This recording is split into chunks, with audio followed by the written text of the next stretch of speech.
Welcome to Raziya's kitchen. Raziya's കിച്ചൻ്റെ മറ്റൊരു എപ്പിസോഡിലേക്ക് എല്ലാവർക്കും സ്വാഗതം. ഇനി വന്നിട്ടുള്ളത് മയോണൈസിൻ്റെ റെസിപ്പി ആയിട്ടാണ്.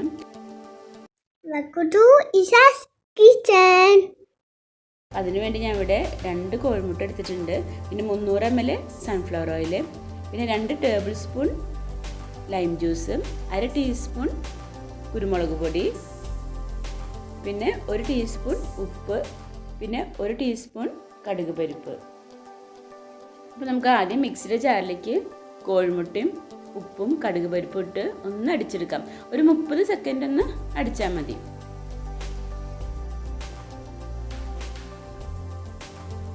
കടുക് പരിപ്പ് ഞാനൊന്ന് പൊടിച്ചെടുത്തതാണ് കേട്ടോ, പെട്ടെന്ന് തന്നെ അരിഞ്ഞ് കിട്ടിക്കോട്ടെ എന്ന് വിചാരിച്ചിട്ട്.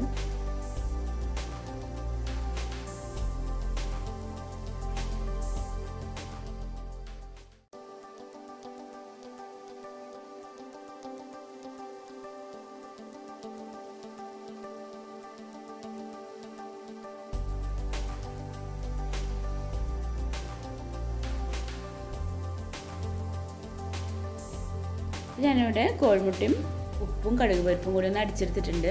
അതിലേക്ക് ഇനി കുരുമുളക് പൊടിയും കൂടി ഇട്ട് കൊടുത്തതിന് ശേഷം ഒന്നും കൂടി ഒന്ന് അടിച്ചെടുക്കാം.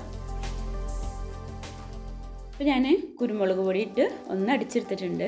ഇനി അതിലേക്ക് ഞാൻ 300 ml സൺഫ്ലവർ ഓയിലാണ് എടുത്തിട്ടുള്ളത്. അതിൽ നിന്ന് കുറച്ച് ഒഴിച്ചൊന്ന് അടിച്ചെടുക്കാം. ബാക്കിയുള്ള ഓയിലും ഇതുപോലെ നമുക്കൊരു 2-3 പ്രാവശ്യമായിട്ട് കുറേശ്ശായിട്ട് ഒഴിച്ച് നമുക്കൊന്ന് അടിച്ചെടുക്കാം. അങ്ങനെ ആകുമ്പോഴാണ് മയോണൈസ് നല്ല തിക്കായി വരുള്ളൂ.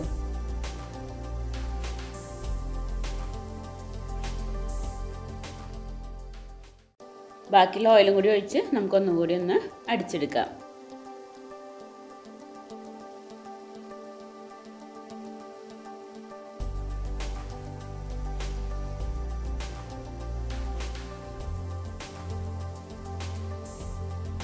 മയോണൈസ് ഇവിടെ നല്ല കട്ടിയായിട്ട് വന്നിട്ടുണ്ട്.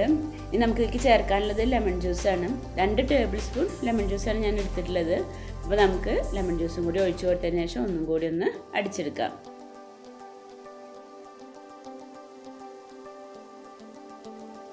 അപ്പോൾ നമ്മളുടെ മയോണൈസ് ഇവിടെ റെഡി ആയിട്ടുണ്ട്. നമുക്ക് നല്ല കറക്റ്റ് കൺസിസ്റ്റൻസിയിൽ കിട്ടിയിട്ടുണ്ട്. അപ്പോൾ നിങ്ങൾ ഈ രീതിയിൽ മയോണൈസ് ഉണ്ടാക്കിയിട്ടില്ല എന്നുണ്ടെങ്കിൽ തീർച്ചയായിട്ടും ഒന്ന് ഉണ്ടാക്കി നോക്കണം കേട്ടോ.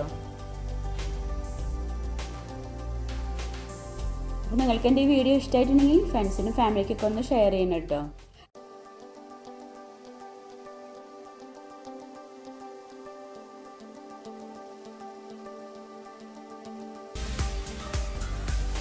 റസിയാസ് കിച്ചൻ ചാനൽ നിങ്ങൾ ആദ്യമായിട്ട് കാണുകയാണെങ്കിൽ ഒന്ന് സബ്സ്ക്രൈബ് ചെയ്യണേ. തൊട്ട് കാണുന്ന ബെല്ലൈക്കനും കൂടി ഒന്ന് ക്ലിക്ക് ചെയ്യാം. അപ്പം ഇനി അടുത്ത വീഡിയോയിൽ കാണാം. Thank you.